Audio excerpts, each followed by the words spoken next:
Hi, this is Chronix of Project Ragnarok, and it's time to blow the dust off your dice and break out that case of mana potions as we enter the realm of Dungeons and Dragons.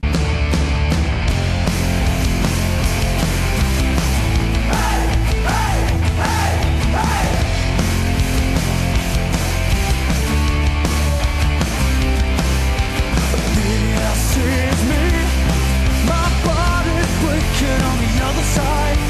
Yeah, maybe these lies are masks which I used to hide. This is me, my body's breaking on the other side. Yeah, maybe these lies are masks which I used to hide.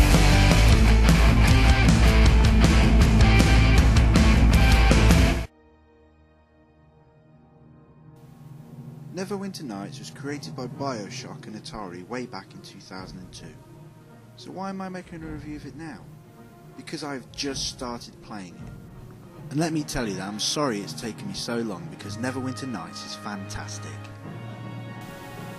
Set in the Forgotten Realms campaign of D&D, you take on the role of a hero whose main task is to seek out a cure for a plague that has all but wiped out the citizens of Neverwinter.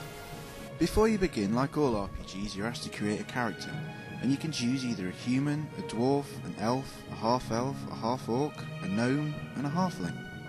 And if that seems like a hard choice, you're then asked to pick a class, and you have to choose between 8 classes from Bard to Weapon Master.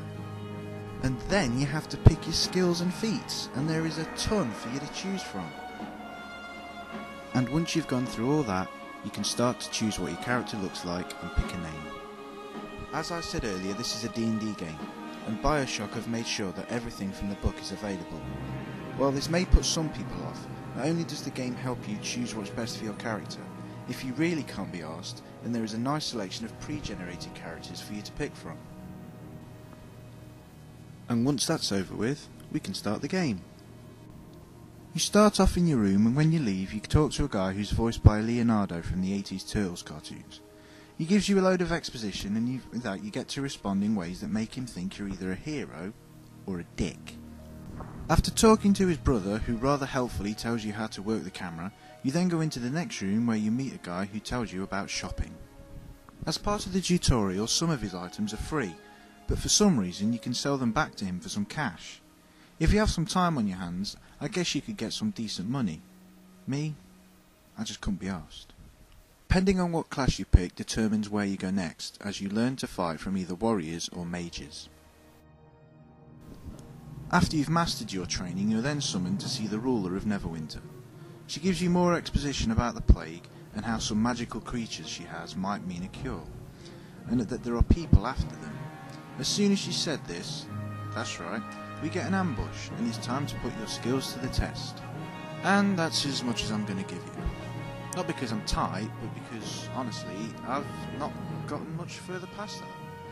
It's one of those games where you really need a good session to play it, and I just haven't had the time at the moment. What I'm really looking forward to is the creativity of the game. After I've completed it, I want to take a look at some of the fan stuff. Extra classes, items, whole campaigns have been made to run off this game. You can do anything with it, and with the multiplayer, you can take proper D&D campaigns and convert them to run in Neverwinter Nights, which sounds so cool. I really recommend buying this game.